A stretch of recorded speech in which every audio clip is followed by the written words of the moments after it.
The full review for the Pixel XL is up now on notebookcheck.com and .net, German and English versions, and it scored 88%. In this video, just want to give you some personal opinions, and then we'll get straight into the scores, the test results for the Pixel XL, and break down that 88% score. It is one of the best phones on the market. The XL is big, has long battery life, great screen, good performance. There's not much wrong with it. My personal opinion is that it's too expensive, 800 euros, but that might be a price that's set to allow carriers to offer it at a lower price. Sometimes the retail prices are set high to make it attractive for carriers so that they can discount it. But having said that, I still think it's a little bit expensive. It is premium in every respect: the build quality, the screen, the finish, the speed of GPS, the speed of Wi-Fi, the speed of browsing, that Qualcomm Snapdragon 821 really powering through web pages that you'll probably end up on with most of your social network links. So that's very important. However, there's something just a little bit missing for me when you look at 800 euros in terms of price spectrum, and you compare to something like the S7, the iPhone 7 Plus, of course, and then you look at something like this, a 200 euro Honor 5X, which also has a fingerprint sensor and reasonable battery life. You can get 4 of these for one of these, and this is giving me my bus times 1 second faster than this would. Okay, for a lot of things, it's a lot faster, and it is a nicer device, and the battery life is a lot longer. I think overall it is a sensible choice for anyone that just wants to go out and buy a top phone without thinking about anything, without having to even look at a review. You can do that with the XL, and you'll end up with a really big, nice phone. It is a little bit slippery, in my opinion. If you're one of those people that lies in bed trying to hold big phablets, can be a little bit tough, and I couldn't find a way to do the mini screen function on this like I can on the XL, just by swiping at the bottom and bringing down the display area to about 2/3 of the normal size. Having said that, it's probably there somewhere. You've got Daydream, but that's a function of Android 7.1 that's going to be on other phones, as well as are some of the other features as well. I'm personally not someone that uses the Google interactive intelligent features to predict where I'm going, what I'm doing, what the traffic's going to be like, and I don't talk to my phones as well. But if you're into that, that might be an important part, because that feature has been improved for Android 7.1 and specifically optimized for the Google Pixel XL. So I'm going to give you 3 aspects of our review broken down: the screen, the battery life, and the camera, which I think are probably the 3 most important features for most people if you've already decided on a big phablet. The screen is excellent. It's a Quad HD screen with AMOLED technology, so the contrast is super high. Their peak brightness is well over 500 nits. The average brightness over 400 nits. Outdoor usage really not a problem on this at all.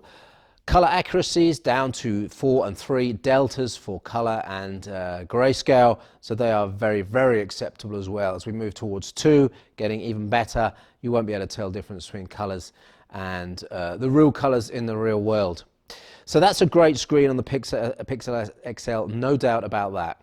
I've used it over the weekend, well, 3 days in fact. My primary interest was with the camera. The quality is excellent, but most importantly, you switch it on and it's ready to go straight away. Focus is quick. I wouldn't say it's quite as quick as the S7 in some more challenging, maybe moving scenarios, but it is very, very quick and won't be a problem for anyone. It starts taking pictures as soon as you've got the camera on, so shutter release is instant. You can take multiple photos, you can set the focus, you can get there's an easy way to improve the brightness or the effective f-stop, and there's a few other features. I actually looked for a time-lapse feature. I couldn't find that at the weekend, and I couldn't find professional mode as well. That doesn't exist on this. But if you have a look at the other features, you've effectively got a great way to lock down features, except for shutter speed. That's about the only thing you can't really lock down. I'm sure there'll be third-party software that will fix that and open that capability up for you. Overall, really good. The front and back cameras, the auto blurring effect, the software bokeh effect works quite well. You do have to move the camera a little bit, can be a little bit tricky with some objects, but that's quite a nice feature and works quite well. Certainly I found it in selfie mode, just to move the camera up like that and to take a photo where the background is blurred makes a big difference in those selfie photos. There's a big battery, of course, in this because it's a big device, and overnight, if you turn everything off, you're going to lose 2 or 3% overnight. Using it hard, you might not get through a whole day. Wi-Fi surfing in our test came out at over 8 hours, and watching an H.264 1080p film over 8 hours as well. So for the average user, it's probably going to be an all-day phone. For a user that might be able to optimize some settings, for example, switching on battery save or Windows doze features are enabled there, which saves some battery life when it's in your pocket, when it's lying down, turns it into a low power mode as well. Turn the screen down a bit and you'll probably get through a day, maybe 2 days of battery life if you're using it lightly. Our lowest score for the Pixel XL was on the audio, and that's because it really just has a mono speaker coming out one side, and if you don't turn the phone around 108 degrees, you can block that off as well. Sound quality coming out of it, well, is any phone good for listening to music?